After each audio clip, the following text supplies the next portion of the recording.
we really kept our schedule the same. You know, what you do in taking care of your body and stuff in week, 3, 4, and 5 is going to impact you, 11, 12, and 13. And so we gave them off Sunday and gave them off Monday. So we took 2 days off, and then we went a regular Tuesday practice, Wednesday practice, and then tomorrow we'll do a regular Thursday practice the day before the game, fly there, and then do our Friday walkthrough on Friday morning that we normally do. So we'll just get to play a little quicker. So and then that way we'll also, after this game, we'll have Saturday and Sunday and Monday. So we have 3 days of no padded practice. So we'll try to help take care of our bodies a little bit. I know it's out of your control, but how do you feel about playing on Friday?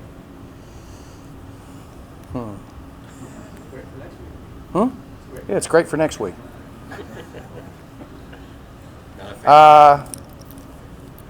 There's an old high tech. I'm a former Texas high school coach, so I'll just leave it at that.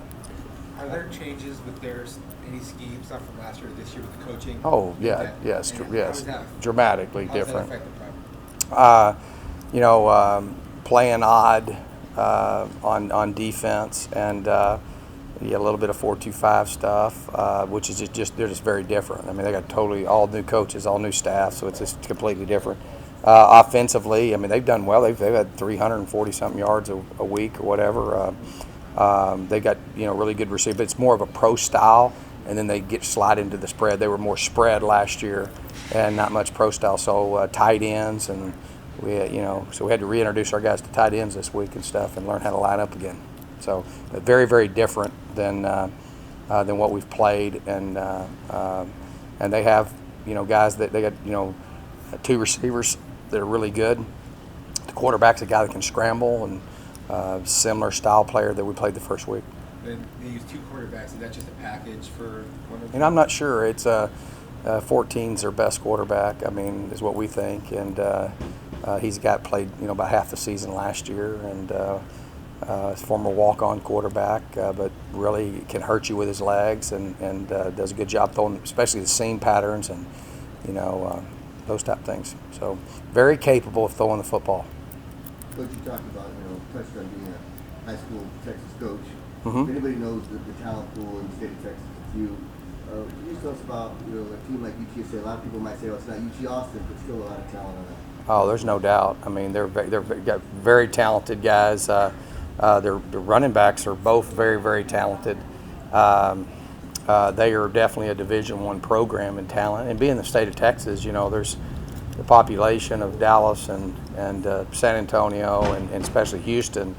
There's a lot of players to go around, and a lot of kids that want to stay in state. And so they've got really quality players, and they've done a good job of recruiting. I mean, they've got good players, really good. I mean, they got size and speed on defense. I mean, they've got some really good players there. They've from a special team standpoint, they got guys that are they're really a physical team. So there's obviously they're in a state that has a lot of Division I talent, and you can see that by their roster. So this this is not this is nothing like we had our hands full week 1, and they're a lot better personnel wise. I thought first week the quarterback very similar this week. NAU's quarterback is, I think, a good one. The receiver at NAU, 3 and 8, Butler kid is really special, and so they got 4 and 7 off El Paso. I mean, San Antonio's team that are really good players that you can't. I mean, they're capable of hitting backs out of the backfield stuff. I think things like that. And then they do some things schematically. They're going to get no back and fly to no back and do different things like that are a challenge for you. So very capable personnel. With the success you've had already recruiting in Dallas and Houston, do you think that San Antonio is the logical next step for you to tap into that market? We recruit all. I mean, we recruit all over West Texas, all over in there. It's not one area or another.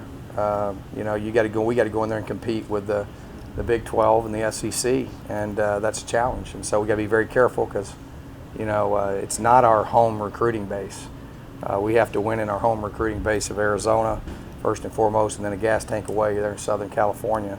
But we've done well, and we continue to do well there. And obviously, that's why we go there to play, because I think it's hard to recruit an area you don't play in. And then, obviously, I think it's the kids there that we obviously we have a lot of coaches with ties there, and those relationships help us. So I think it's very important to play there, and it helps us definitely helps us in recruiting. How many satellite camps did you guys do there this summer? None. Did you do any in Texas? I don't think we did we? I think we sent coaches all over. I didn't do any. Zero. How would you? I don't think we're going to get a guy from Texas because we do a satellite camp. If we're going to go to Texas and beat the Big 12 or the SEC on a guy, it's going to be because of relationship, because of program, and because they want to, they like something unique about Arizona State, and so that's why we've been pretty fortunate to get 2 or 3 a year, but you might not get any, because you got to make sure you're not just. You got to compete with the right people there and it's very, very competitive and very, very heavily recruited. So. How would you assess JJ or JoJo's first 2 weeks? Good, really good. I mean, the first week he was very dominant. We've been very dominant, as far as the run game and the line of scrimmage. They had a good plan. They just go get the ball out and not really hold it. And then when they did, they max protect, so we're rushing 4 on 7. I thought he played really well the first week. I thought he played really good the other night, and the other night's similar deal. The ball goes out pretty quick, but he's dominated the line of scrimmage and done very well. How was this week of practice, especially after such a record-breaking performance for your offense? Been really good. That's what I tell our players. I say, we got to stay focused on us and what we're doing, no matter what, because as it goes, the key is to focus on the next opponent, go to the next game, and so they've been pretty businesslike and really worked hard. We've had good week of preparation, and they know that you have to prepare every week. Every week, there's not a team on your schedule that can't beat you, and so and then the other thing too is that. What you're competing against is to be better every week. And if you don't get better in a week, then it beats you down the road if it doesn't beat you then. Make sense? Tim White, do you expect him to play? I do. Friday? I do.